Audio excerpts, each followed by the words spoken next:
Hello everyone, welcome to this channel. Today we are going to read chapter number 1st, The Best Christmas Present in the World from English NCERT book class 8th Honeydew.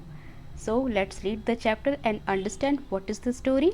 Before you read, there are some dates or periods of time in the history of the world that are so significant that everyone knows and remembers them.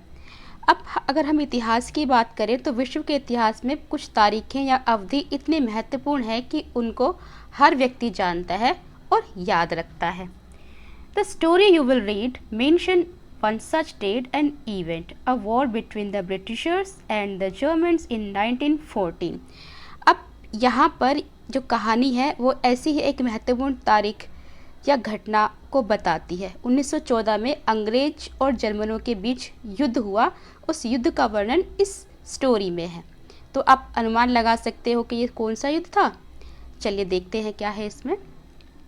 I spotted it in a junk shop in Bridport, a roll top desk. यहाँ पर writer एक role top desk के बारे में बता रहे हैं कि मैंने इस रोल टॉप डेस्क को पाया एक कबाड़ की दुकान में जो कि ब्रिडपोर्ट में है. The man said it was early 19th century and oak. तो वहाँ पर जो व्यक्ति था उसने कहा कि ये 19वीं शताब्दी का बना हुआ है और ओक की लकड़ी का है. I had wanted one, but they were far too expensive. अब मैं हमेशा से ही एक ऐसा खरीदना चाहता था परंतु वो बहुत ज़्यादा महंगे होते थे. This was one in a bad condition. The roll top in several pieces, one leg clumsily mended, scotch marks all down one side. अब हम इस रोल टॉप मेज की बात करें तो ये बहुत ख़राब हालत में था और इसका जो रोल टॉप था वो कई टुकड़ों में बटा हुआ था, मतलब टूटा हुआ था. और जो इसका एक पैर था उसको बड़े ही बेढंगे तरीके से जोड़ा हुआ था और एक तरफ जलने के निशान थे. It was going for very little money. और इसी कारण से क्योंकि इसकी हालत बहुत ख़राब थी ये बहुत ही कम पैसों में कम कीमत में मिल रहा था.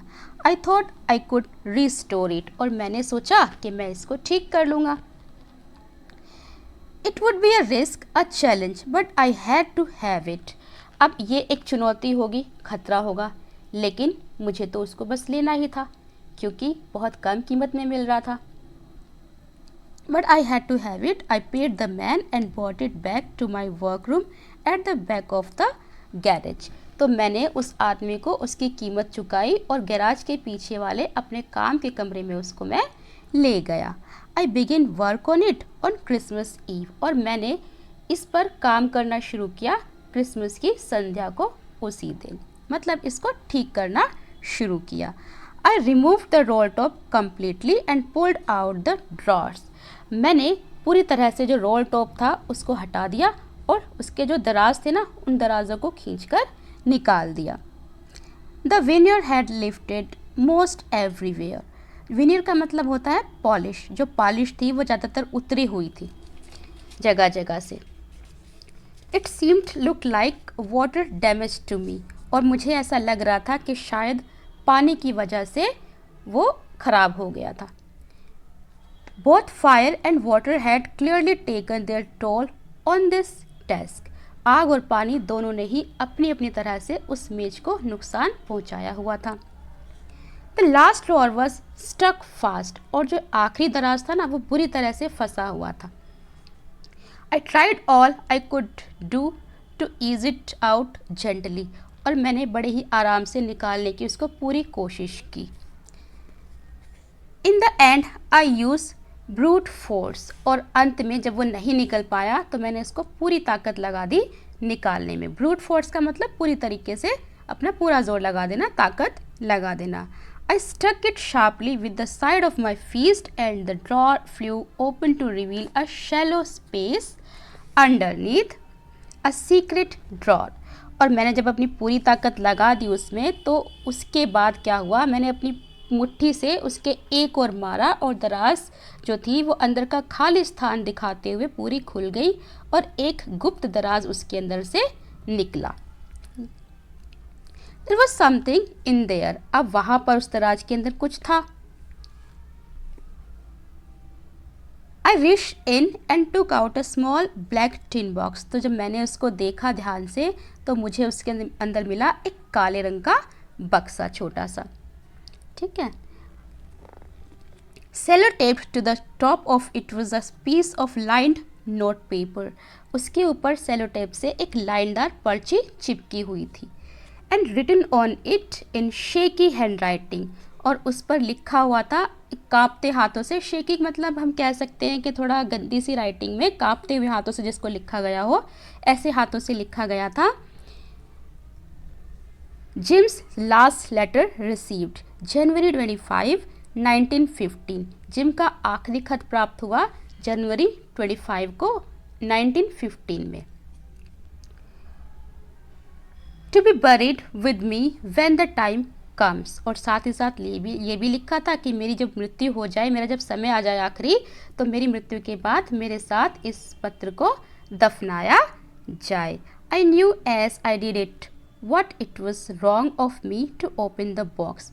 अब मुझे पता था, मैं जानता था कि मेरा उस बॉक्स को खोलना गलत होगा, लेकिन मैं काफ़ी उत्सुक हो गया था उसको खोलने के लिए, ठीक है, और रोक नहीं पा रहा था अपने आप को.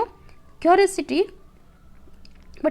Got the better of my scrapers it usually does. और ऐसा ही होता है, तो काफ़ी उत्सुक में हो गया था, ठीक है. कभी कभी ऐसा होता है कि जब हम किसी चीज़ को देखते हैं, उसके प्रति बहुत ज़्यादा अट्रैक्ट हो जाते हैं, तो उसको खोलने से या देखने से हम अपने आप को रोक नहीं पाते. ऐसा ही होता है. स्क्रैपल्स का मतलब यहाँ पर है ऐसी फीलिंग जिसमें कि एक आपको हेजिटेशन हो, किसी चीज़ को करते वक्त आपको अंदर से लगे कि मैं ये गलत कर रहा हूँ. Okay. Inside the box there was an envelope. अब जब बॉक्स को खोल के देखा तो उस बॉक्स के अंदर था एक लिफाफा.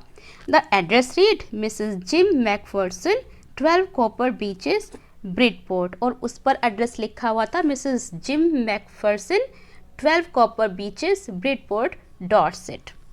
Okay. I took out the letter and unfolded it. मैंने वो पत्र लिया और उसको खोला. Okay. It was written in pencil and dated at the top December 26, 1914. अब उसको लिखा गया था पेंसिल से और ऊपर डेट लिखी हुई थी December 26, 1914.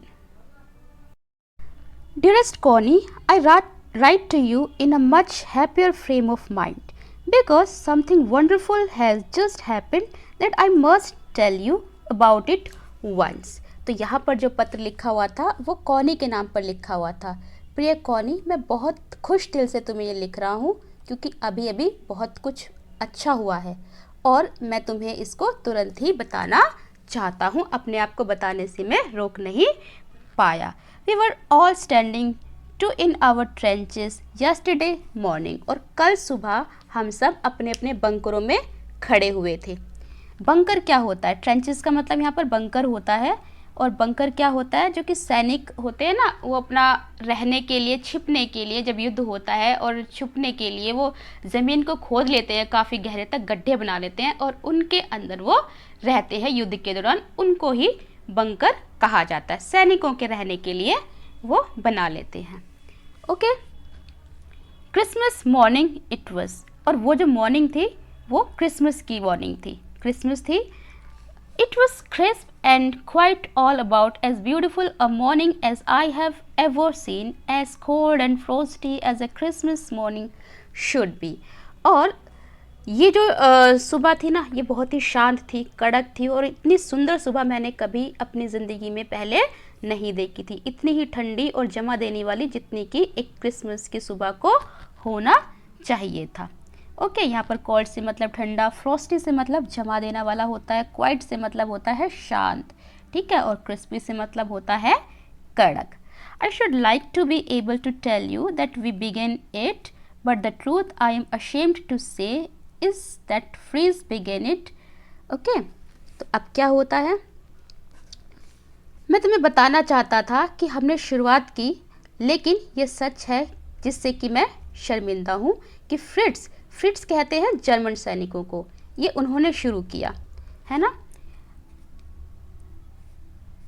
First someone saw a white flag waving from the trenches opposite. तो क्या होता है, पहले किसी ने बता रहे हैं यहाँ पर कि पहले किसी ने दूसरी तरफ से यानी कि विपरीत पक्ष से एक सफ़ेद झंडा लहराते हुए देखा। Then they were calling out to us from across no man's land. और फिर वे सब युद्ध क्षेत्र से आवाज़ लगाते हुए सुनाई पड़े। क्या आवाज़ लगाई इन्होंने?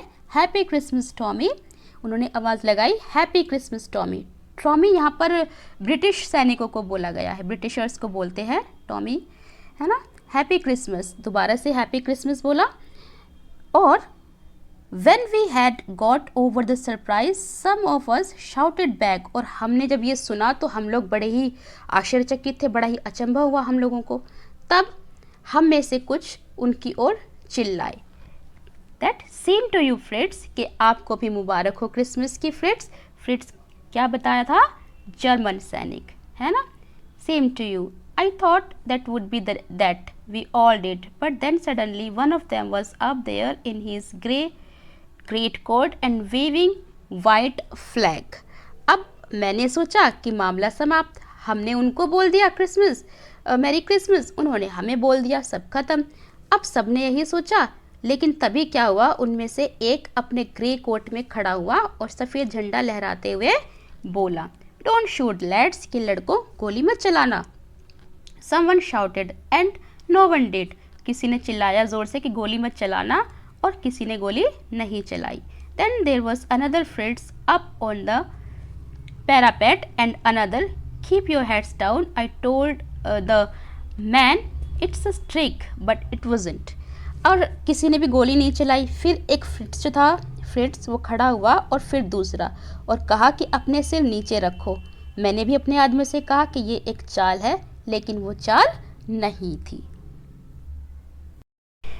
One of the German was waving a bottle above his head. अब उनमें से जो एक जर्मन सैनिक था ना, उसने क्या हुआ था, एक बॉटल पकड़ी हुई थी अपने हाथ में और उसको सिर पर करके अपने हाथ से वो हिला रहा था। वेविंग का मतलब होता है हिलाना।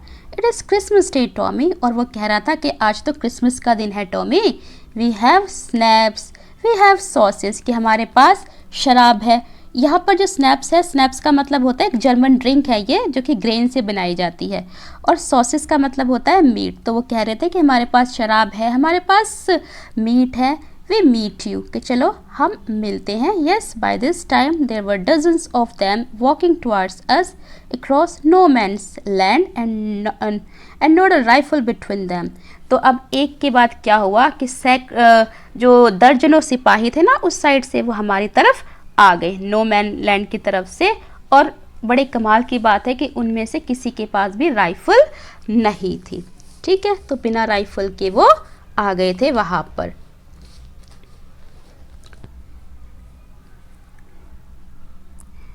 Little private Morris was the first up. Come on boys, what are we waiting for? तो उनमें से लिटिल प्राइवेट मॉरिस जो था वो सबसे पहले आया, सामने खड़ा हुआ, और उन्होंने कहा कि आओ लड़कों, किस बात की तुम देर कर रहे हो, किस बात का इंतज़ार है। And there was no stopping them, और वहाँ पर उनको रोकने वाला कोई भी नहीं था। आई वॉज द ऑफिसर, मैं ऑफिसर था। I should have stopped them there and then, तो मुझे उनको वहाँ पर रोकना चाहिए था। I suppose, but the truth is that it never ever occurred to me I should, तो मुझे वहाँ पर रोकना चाहिए था, लेकिन मैं तुम्हें सच्चाई बता दूँ तो मेरे दिमाग में एक बार भी ऐसा उस टाइम पर नहीं आया कि मैं उनको रोक दूँ। All along their line and ours I could see men walking slowly towards one another, grey coats, khaki coats, meeting in the middle. तो हम, एक लाइन उनकी थी और एक लाइन हमारी थी, हम धीरे धीरे एक दूसरे की तरफ बढ़ रहे थे। ग्रे कोट्स उन्होंने पहने हुए थे, खाकी कोट्स हमने पहने हुए थे, और बीच में हम लोग मिले खड़े हो गए थे। And I was one of them, और मैं भी उनमें से एक था। I was part of this, मैं भी उन लोगों में से, उन सैनिकों का एक हिस्सा था। In the middle of the war we were making peace, और उस युद्ध के दौरान का जो समय था उस टाइम पर हम लोग एक शांति स्थापित करने की कोशिश कर रहे थे।